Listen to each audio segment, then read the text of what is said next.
ډېرو معززو مشرانو او محترم مسلمانانو وروڼو،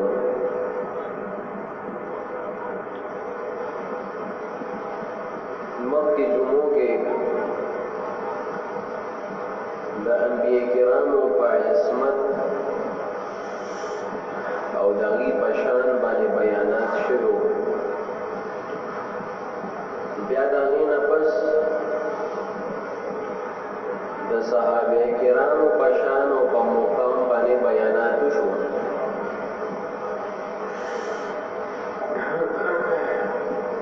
اوس چونکه نبی علیه السلام آخری پیغمبر دی، مخکې چې یو پیغمبر به وفات شو نو هغه کار نبوت چې دی نو هغه به بل پیغمبر شروع که څه ځای پورې به یې ورسو چې هغه به وفات شو نو بیا به بل پیغمبر کار نبوت چې دی نو در مرګه پورې به هغه کوو. چونکې نبی علیہ السلام آخري پیغمبر دی، بل پیغمبر نه راځي، نو د نبوت دغه کار چې دی دا به څوک کوي؟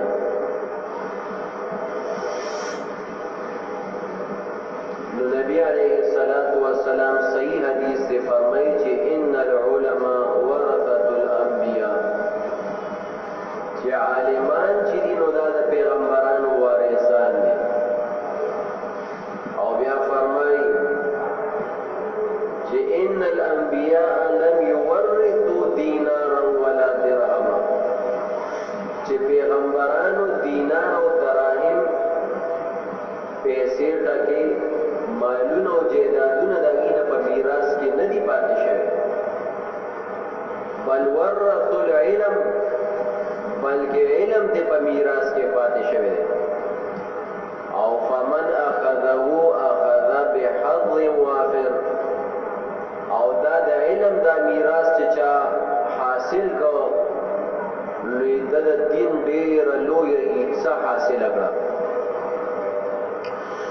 نو چونکې بل پیغمبر نه راځي او د نبوت کار د میراث په طور باندې علماء کرامو ته پاتې شوی دی، نو علماء کرام چې دي دا وارث الانبیاء دي،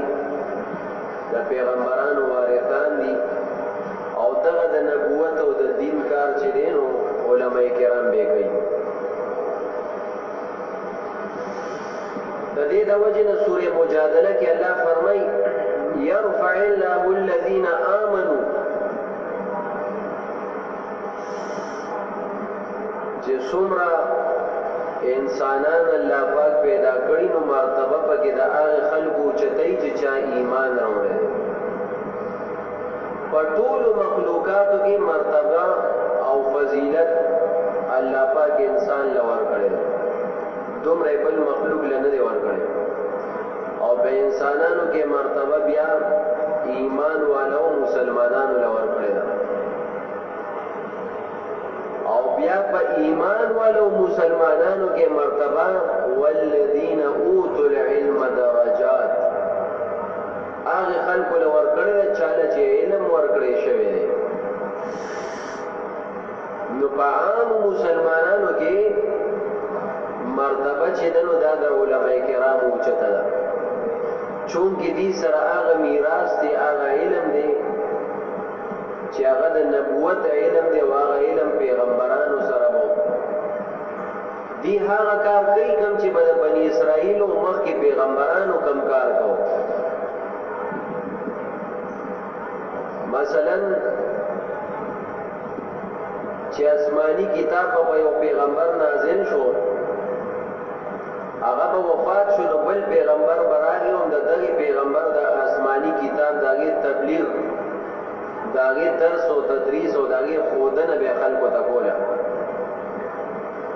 نو زمون په نبی علیہ السلام قرآن پاک نازل شو، نبی علیہ السلام چې د دنیا نه تشریف یوړو، نو دغه قرآن پاک تبلیغ، درس، تدریس او دغه قرآن پاک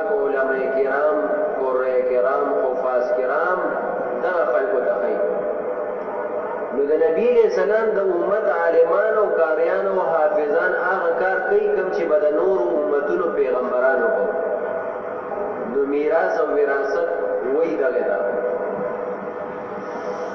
د وجه علماء کرامو مرتبه په عام مسلمانانو باندې سیوا ده او الله پاک ډېر لوی فضیلت علماء کرامو له ورکړي یو مشهور حدیث دی نبی علیہ السلام فرمائی کہ ان اللہ و ملائکته ومن فی السماوات ومن فی الارض کہ بے شک اللہ رحمتون را لگی با آغی خلقو بانے چا سر چی دا دین علمی یعنی په عالمانو باندې او داغه فرشتي او پاسمانونو کې چې څومره مخلوقات دي او پزموکه کې چې څومره مخلوقات دي او بیا د حدیث الفاظ دادي وي دردې چې په سړو کې میګیان او دردې چې په اوبو کې میان دا موي هغه خلکو ته د مغفرت دعاګانې کوي داغه د درجو د بلندې دعاګانې کوي کم خلک چې علم دین حاصلې او مشهور حدیث دی چې د علم حاصلولو ولا خلق د بارک فرشتي د استقبال په تور باندې وزر غړي لکه مون چاله دعوت ورکړی او یو میلمه راځي نو مون ورته څوک د قالینونو غړي څوک په ګلونو وشیندي قسم قسم استقبالونه خلق کوي نو کم خلق چې د الله پاک د دین د زده کړې لپاره ځي نو فرشتي د استقبال په تور او داغه د شرافت او د فضیلت په تور باندې هغه خپل معصوم وزر وغوړي ایو حدیث کې نبی علیہ السلام فرمایي چې کوم سړی د علم د زده کړې لپاره وته نو دی په فی سبیل الله کې دی د الله په لار کې ګڼلی دا الله د لارې چې څومره فضیلتونه دی به د حاصلېږي او د ټولو د لوی فضیلت دا چې په دغه لار کې د مرګ راغی نو د مرګ به د شهادت دی به د قیامت په ورځ د شهداو په صفونو کې راپاسي نو الله پاک علم او علماء ډېر لوی مرتبه ورکړي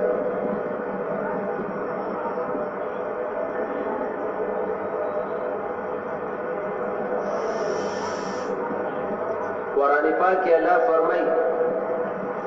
ثم اورثنا الكتاب الذين اصطفينا من عبادنا ويمون بیا دا کتاب چې قرآن پاک دا په وراثت کې هغه خلق لورکو اصطفینا من عبادنا چې موږ په خپل ټولو بندگانو کې دا خلق چناو کړی دي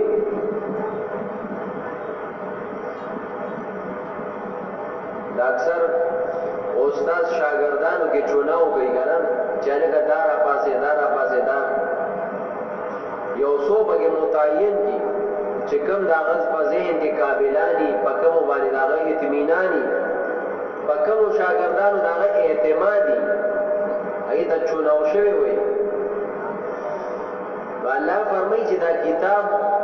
ما په وراثت کې هغه خلکو لور کړی دي هغه بندګانو لور کړی چې کوم ما چوناو کړی دي دا قرآن حافظ او قاری او عالم با هغه سړی جوړیږي کوم چې الله پاک د مخ کې نه په خپل بندګانو کې چوناو کړی دي دا منتخب شوه خلک دي دا الله پاک مقرر کړو متعین کړی دی او چوناو کړی دی او دا اصطفینا لفظ چې دی دا د دې امت د علماو نه علاوه د حاملین قرآن نه علاوه په ټول قرآن پاک کې صرف د پیغمبرانو لپاره استعمال شوی دی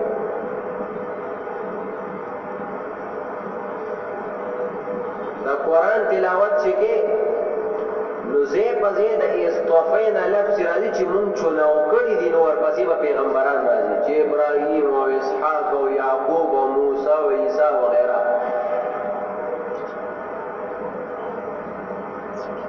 نو چې کوم لفظ الله پاک د نور امتونو د پیغمبرانو لپاره استعمال کړو، همدغه لفظ د دې امت د علماء کرامو لپاره الله پاک استعمال کړی. د دې نه بل لوی فضیلت څه کیږي؟ او بیا وضاحت هم کوي. زمون خلک چې وایي دا علماء حق دی او دا علماء ناحق دی او دا بدعمل مولا دی او دا نیک عمل دی او دا ښه عالم دی او دا بد عالم دی، دا تقسیم کوي. نو الله پاک هم بیا د دې علماء تقسیم کړي.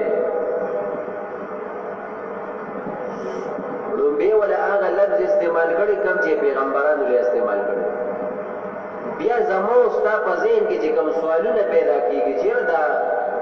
سالمان خدا سي دي چې په قرآن او حديث زده کړي خو عمل پې نه کوي، نو د بسلاري صدا سي چې گزاره حالي د بسلاري صدا سي چې ډېر بوزرګي. آیا دا ټول په یو تله کې ور پریوزي؟ د دې ټول یو مرتبه ده، د دې بس کېږي. نو الله تقسیم کړی دی او حکم به مخیره کې پیلا کولې پټولو. فرمای چې ما کم خلق چونو کړی دي د دې قرآن پاک لپاره او د قرآن علم مې غیله ورکړی دی. د قرآن عالمان او حافظان او قاریان مې جوړ کړی دي. نو دا درې قسمه دي. څو قسمه دي؟ درې قسمه. نمبر 1 فمنهم ظالم لنفسه، وی پدې کې صدا سړي چې په ځان باندې ظلم کوي،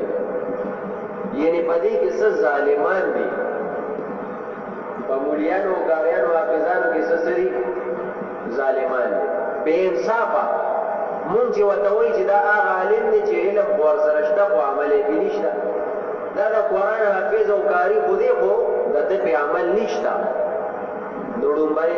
دې ته الله پاک ظالم وایي، ځکه چې هلکه ته ما چونه وکړې،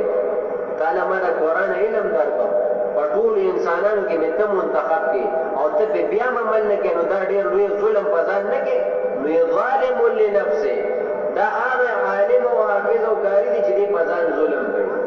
ګوره مونږ چونه وکړو، منتخب مو کړو، دې ته اوس عمل نه کوي. مونږ له د قرآن علم ورکړه، علم نبوت مو له ورکړه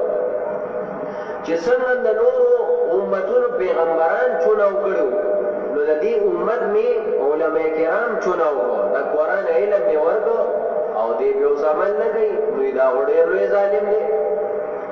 او بیا وایي ومنهم مقتصد، او بعضې پکې میانه‌رو دي، درمیانه، چې نه ډېر بدعمله دي او نه ډېر نیکعمله دي، ګزاره حال دي. او ومنهم سابق بالخیرات، او بعضې په علماو کې داسې دي چې هغې په نیکو کې ډېر وړاندې وتي دي، یو نیکي هم دې نه خطا کېږي، ډېر لوی دیندار.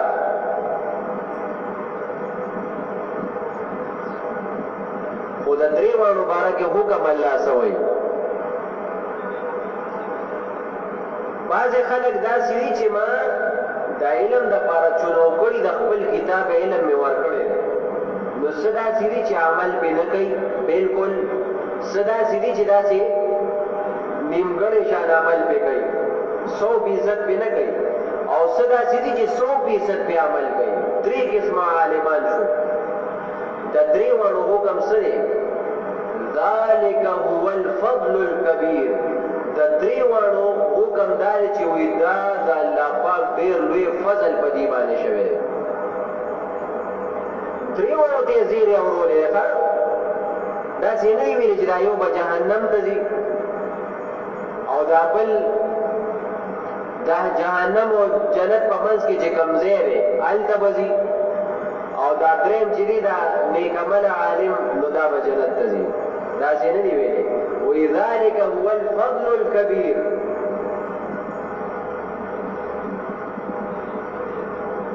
دا علم نبوت چې دی، دا قرآن علم چې دی، نو دا ډېر لوی فضل دی. که یو سړی په عمل کوي او کله کوي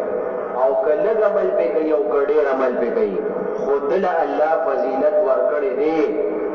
دې کې شک شوبه نشته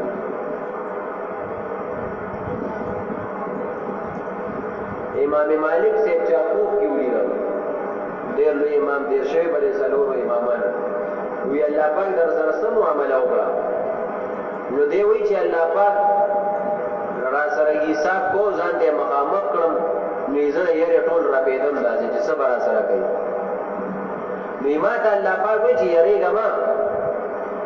ما ستا په دې سینه کې د علم دې د وجې نه دی چولې چې تاسو د دوزخ په اور باندې وسوځو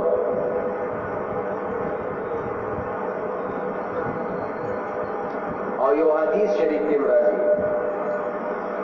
چې الله پاک د قیامت پر ورځ دا ټول خلق راجمع کی نو دا عالمان به جدا کی راسي او دې ته به تقریر شروع کی نو دا الفاظ ورته الله پاک وایي چې تاسو نه ما د قرآن علم درکو نو زما په تاسو اعتماد چې تاسو به دې حق ادا کوئ ځکه مې درکړی او تاسو په دې سینو کې مې علم د دې د وجې نه دی چولې چې تاسو زه د دوزخ په اور باندې وسوځم زه ټول جنت ته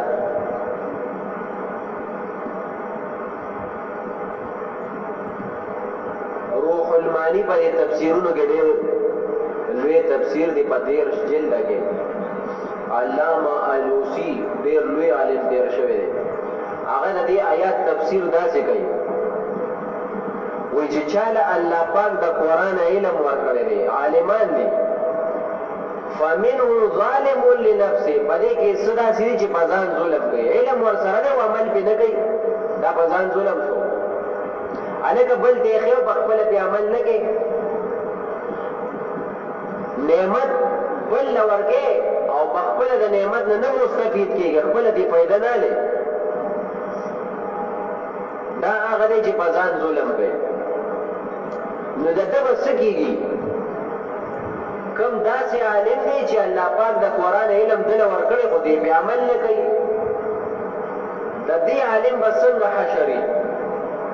د سره به الله پاک کوم معامله کوي نو علامہ علوسی رحمه الله فرمایي وی اما الظالم لنفسه عربی لوی تفسیر دی فرمای وی بهر حال هغه عالم چې په ځان ظلم کړی دی یعنی الله خو د قرآن علم ورکړ خو د په عمل نه کو ظلم یو په خپل ځان باندې لوی غفر له د تبع الله پاک مغفرت کوي سبا کوي ابو جوی دا بدعمل عالم دی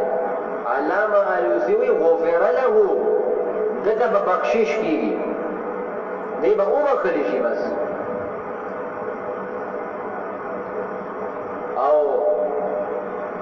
بیا فرمای و اما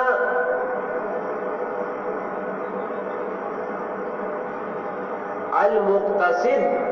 او بهر حال درمیانه عالم چې نیک اعمال هم ډېر کوي خو ګناهونه هم کېږي نو فرمای فیحاسب حسابا یسیرا د سره به الله ډېر آسان حساب وکړي درمیانه عالم چې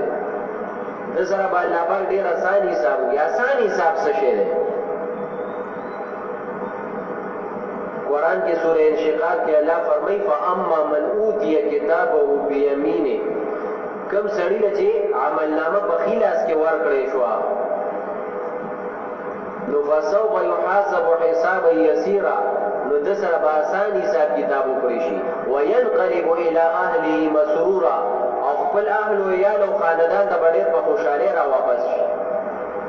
آسان حساب وشي پاس بشي په دنیا کې چې یو ماشوم پاس شي نو په منډه را روانې کړي چې زه پاس شم نو دین چې د قیامت پر ورځ پاس شي الله وبخي آسان حساب ور سره وکي دغه بخشش وشي وای چې زه جنت ته نو دغه اله نظر وګوري ولګي نو چې ګیر چا پیرو وګوري خپل خاندان او رشتہ دار وګوري ته بڑا منډي کې چې زه خو دې وبخلم زه کامیاب شوم ما ته خو د جنت ټیکټ میلاو شو واما من اوتي كتابه وراء ظهره او او کم سړی له چې عملنامه د ده د ملا شاته ورکړی شي، شاته په ګس لاس کې حدیث کې چې راځي فسوف يدعو ثبورا، دی به د مرګ چغې شروع کړي. مرګ نشته چې مال راشي، چې مرګ راشي ګس لاس کې عملنامه ده خو د جهنم ټیکټ دی، نو دی وایي چې مرګ راشي نو جهنم نه به محفوظ شم. کاش چې مرګ وي. ويصلى سعيرا، او دوزخ ته ور داخل شي. الله دې زموږ حفاظت وکړي. انه كان في اهله مسرورا، و دې په دنیا کې خپل خاندان کې ډېر خوشاله و. دا الله نه بالکل د غفلت ژوندۍ تېره کړې. بهرحال زه د خپل نقطه فيحاسب حسابا يسيرا، چې چاله په خلاص کې عملنامه ورکړي شي نو قرآن کې الله فرمایي چې د سره به آسان حساب وشي. قرآن کې الله دا فرمایي چې د سره به آسان حساب وشي. او نبی علیہ السلام فرمایي من حوسب فقد عذب، چا سره چې حساب وشو هغه آسان یو که ګراني نو دې په عذاب کې مبتلا شو، مطلب دې دوزخي شو. الله چې چا سره حساب شروع کو دې څه شو باندې دا دې دلیل شو چې دا دوزخي دی، دا جنتی نه دی. الله سره به څوک حساب کوي؟ د یو مونږ حساب ورسره کولی شو چې چا سره د قیامت پر ورځ حساب شروع شو بس خلک به پوه شي چې ورور هم پوه شي چې بس کار خراب دی. نو حدیث کې راځي چا سره چې حساب کیږي هغه حساب که آسان او که ګراني دا دوزخي دی. او قرآن کې دي چې آسان حساب ورسره وشي نو جنت ته به ځي. تضاد دی که نه دی؟ نو عائشہ رضی اللہ عنہ نبی علیہ السلام تو فرمایل چې حضرت تاسو خو داسې وایو، الله داسې وایي او د الله رسول داسې وایي. دې خبره کې لوی تضاد دی. نبی علیہ السلام د دې قرآن تفسیر ورته کوي، وضاحت ورته کوي.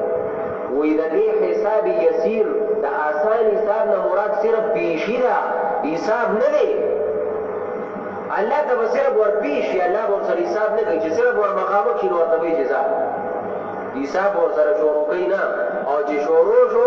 نو په حساب کې رور آسان او ګران نشته. د هغې ذات نه به سړی څه پټ کړي چې علیم بذات الصدور دی. په زړه کې دې څه کینه او بغض وي، په زړه کې دې یو خیال تېر شي نو د هغې نه به خبر دی، نو د هغه نه به څه پټې څه دې پټېږي نه در سره.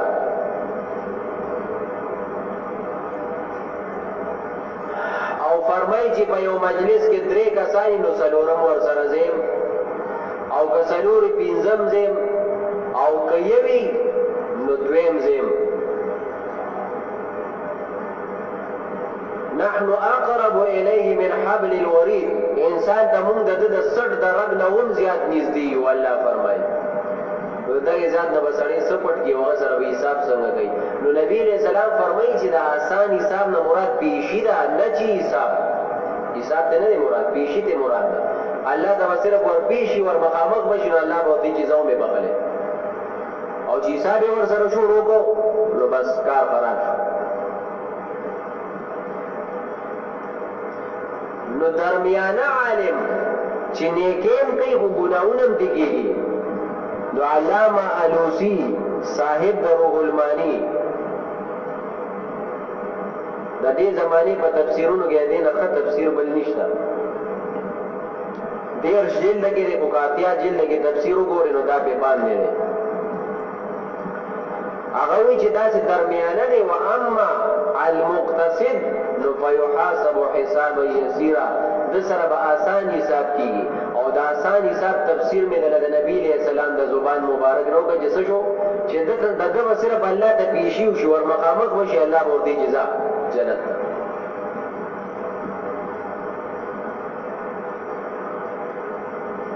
او دریم پاتې شو و اما سابق بالخيرات، او هغه عالم چې داغه نه ګناهونه نه دي شوي یا دي شوي دي خو توبې ویستې ده، د دنیا نه پاک تللی دی، د توبې دا ربړ یې پرې راښکلی دی په ګناه، یا دې شوي نه ده یا دیو شو ګناه په توبې را باندې فراق کمیټاو شو نو علم ورسره دی او ګناه ورسره نشته د دنیا نه صفا لاړه نو علامه علوسی رحمه الله فرمایي چې دې به بې حسابه چې دی نو جنت ته به داخلولی شي دته به الله ته پیشیم نه کېږي به ډایرکټ به دې جنت ته ځي حساب له به دې اړو راغوښتي نه شي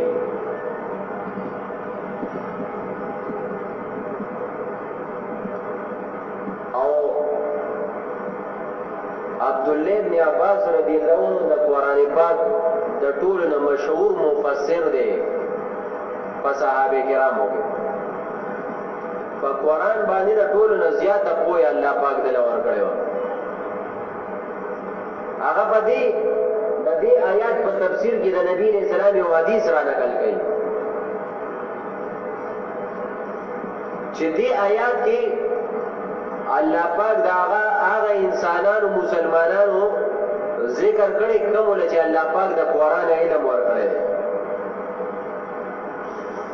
نو د دې باره کې نبی علیہ السلام فرمایي چې هؤلاء دا خلق دا درې واړه قسمه د عالمانو چې کوم هغه عالم دی چې علم یې کړی خو عمل پې نه کوي عمل یې خراب دی او علم ورسره شته یو هغه عالم دی چې علم یې کړی او عمل هم پې کوي خو کمزوری پکې بیا هم څه ناڅه شته او بلکې تفسیر ابن کثیر ډېر ښه تفسیر کړی په دې کې 43 وضاحتونه او اقوال علماء کرامو د ټولو نه ښه وضاحت چې دی تفسیر ابن کثیر کړی دا ځان له ډېر لوی عالم تېر شوی هغه وایي د دې د عالمانو دا ړومبي قسم چې الله پاک بیان کړی وي د دې نه مراد کوم عالمان دي وایي د دې نه مراد هغه عالمان دي چې دینه فرض او واجبات هم پاتې کېږي کله ناکله یعنی منځونه او روزې او زکاتونه او حجونه هم دې بعض اوقات پاتې کېږي او بل طرف ته بعض اوقات حرام کارونه هم دې کېږي یعنی ګناه کبیره لوی ګناهونه هم دې کېږي وایي دا ظالم لنفسه هغه عالمان چې په ځان یې ظلم کړی دی وایي دا ډومبی قسم دغه دی چې فرایض او واجبات هم دې کله ناکله پاتې کېږي او حرام او لوی ګناهونه هم دې کېږي نیکه به هم کوي خو لوی ګناهونه هم دې کېږي او فرایض او واجبات هم دې پاتې کېږي نو دا ډومبی قسم دا دی دا ډېر ښکلی وضاحت کوي او دویم قسم هغه دی چې لوی ګناهونه هم ځان بچ کوي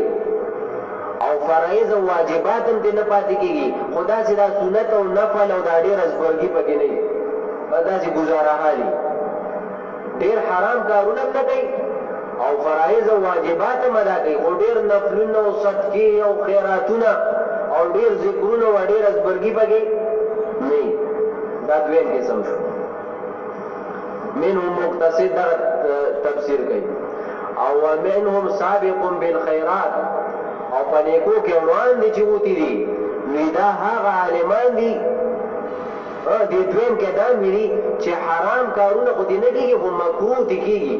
مکروه ناپسندیده هغه کارونه چې خلک یې نه خوښوي حرام نه خو په خلکو بد لګي عالم سړی خو چې معمولي داسې دغه کار کوي نو اگر چې هغه به حرام نه لکه مثلا نسوار یو عالم واچول نو نسوار خو حرام نه دي مکروه دي خو خلک یې څومره بد ګڼي نو دغه درمیانه مولا دی دا نسوار والا پوهېږې یې سګرټ اوس که تش نو تش سګرټ خو حرام نه دی مکروه دی یا تاش کوي لیډو لګوي بل څه داسې کار کوي چې په هغې جواري کېږي خو دې پې جواري نه کوي هسې ځان پې مشغولوي نو جواری حرام نه او از ځان په مشغول حرام نه کو مکروه خو دې بد کار دی نه دی نو دا چې یو کار چې کوي چې هغه په خلکو بد لګي اگر چې حرام نه نو دا درمیانه مولا دی او دریم نمبر چې دا ټول د لوی مرتبه ده نو دا هغه عالم دی چې دنه مکروهات هم نه کېږي دغه کارونه هم نه کوي فرایض او واجبات هم دې نه پاتې کېږي او او نفلونه او ښه کارونه د ده نه پاتې کېږي، ټول ښه کارونه کوي، تلاوت هم کوي، ذکر هم کوي، صدقه او خیرات هم کوي، ما چې کوم ځای ښه کاري بس دی پې ورځي، او چې کوم ځای بد کاري که حرام نه وي مکروه وي نو د مکروه نه هم تښتي. دا د ټولو نه هغه لوی مرتبې والا عالم دی. خو لکه دا درې واړه عالمانو دي، د دې درې واړو انجام څه دی؟ نو په انجام کې بیا د نبي علیه السلام حدیث وروړي، فرمایي چې هؤلاء د عالمانو دا درې واړه قسمونه کلهم دا ټول چې دي فی الجنه، دا به جنت کې، دا جنتیان دي. دا د نبي علیه السلام الفاظ. اوس وایي خبرې به ورپسې کوو نه به کوو، جنتیانو باندې خبرې خراشه. یو مسله ډېره اهم ده، هم د نبی علیہ الصلوۃ والسلام حدیث دی، او دا حدیث ما نن ولیدو په زندګۍ کې، په ړومبۍ پیر او ډېر حیران شوم. تاسو هم خوش قسمت یې چې نن یې ړومبۍ تاسو ته واورم. ډېر عجیبه نبی علیہ السلام فرمایي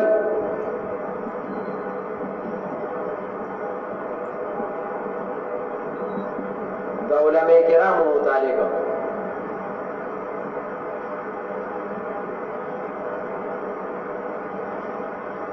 چې د کومو عالمانو نه بد کار وشي، هغه الفاظ یې رایادوم، مفهوم یې داسې دی چې د کومو عالمانو نه بد کار وشي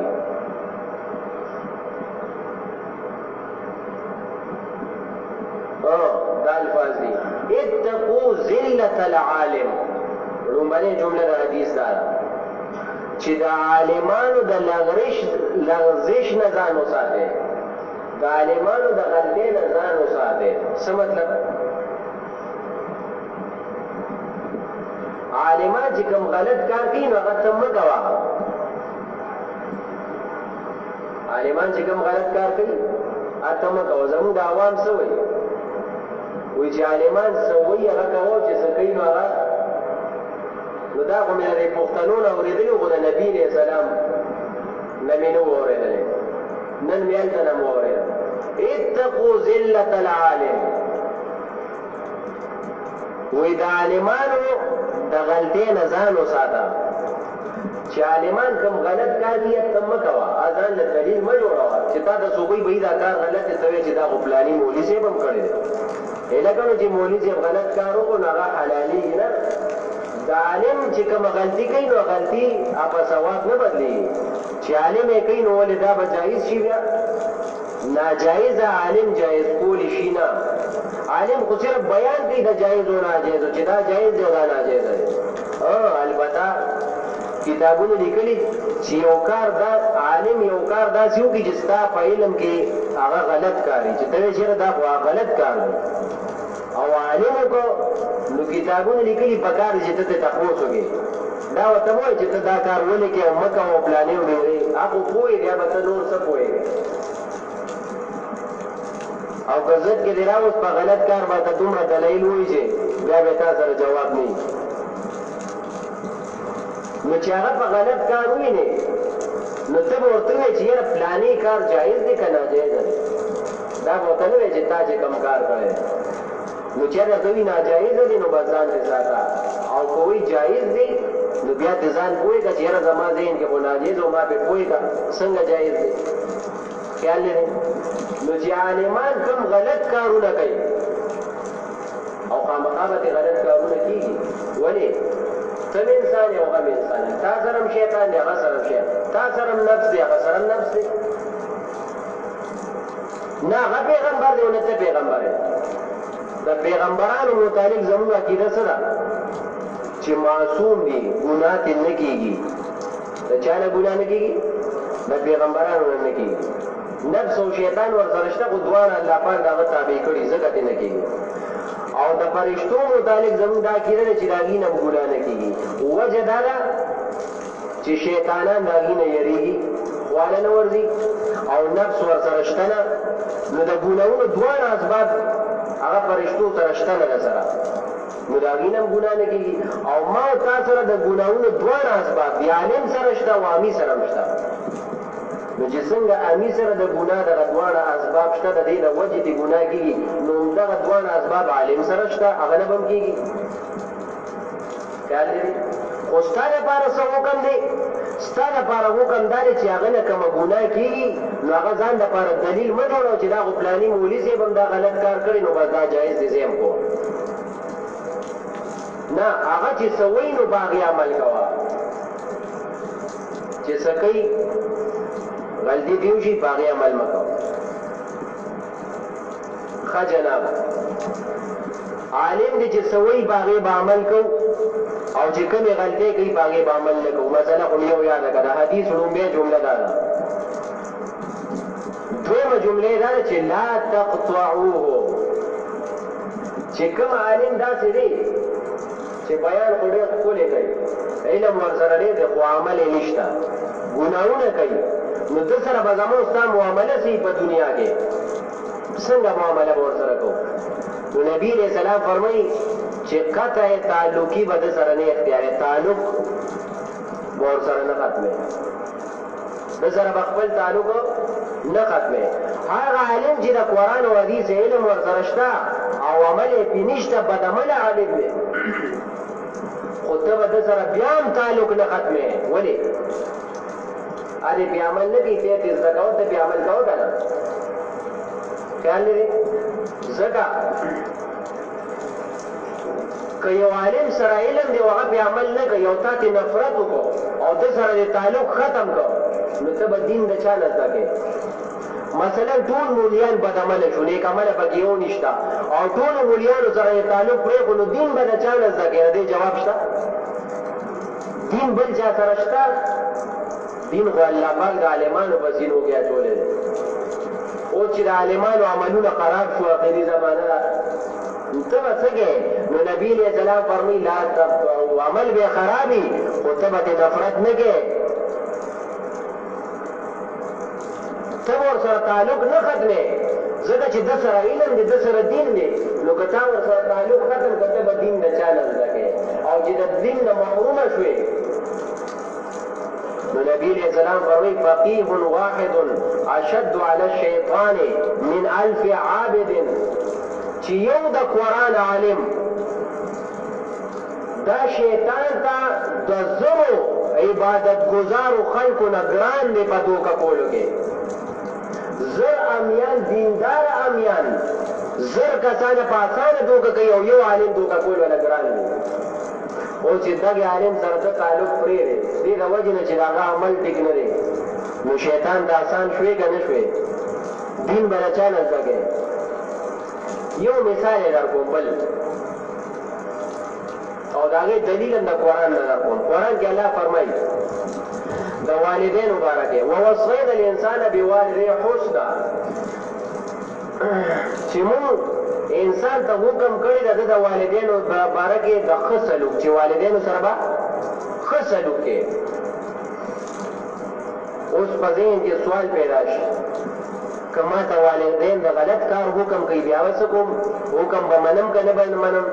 نو الله فرمایي وان جاهداک لتشرک بی ما لیس لک به علم فلا تطیعهما که والدین تاسو ته داسې یو حکم وکړي مفهوم د آیات داسې دی چې هغه زما د حکم خلاف وي نو دغه حکم به نه منې دا حکم به نه منې خو یاد ساته ګورې که ستا والدین بدعمله نو دغه بدي هغه چې کوم بد عمل کوي دا ته مه کوه او په دغه ګناه کې هغه سره امداد هم مه کوه دغه ګناه ته هم مه کوه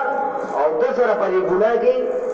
امداد هم خلک یو مسئلې مشهوره کړې ده چې پلار دی مشرک او کافري او ګرځي او بتخانې ته ځي نو وي بوزې به بوزې به نه دا غلطه ده بوزې به نه او کاغذ تلي هلته ځکه چې بوزې نو دا خو ورسره ته په ګناه کې امداد کوې که نه چې تلې نه شي بس ښه ده چې نه شي تلې پرېږده چې ناست دی چې ته یې بوزې نو ګناه کې امداد اوس چې هلته تلې ګناه وکړه هغه غاړې چې کور ته را ځي نو کور ته راتلل ګناه ده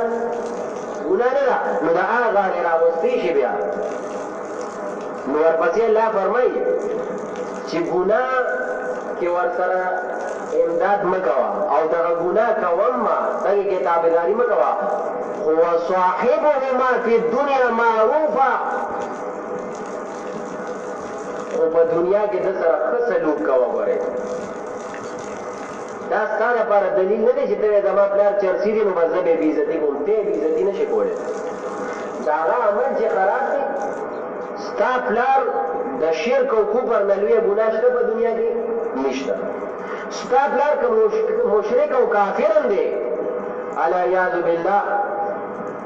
نو اون پته بې عزتي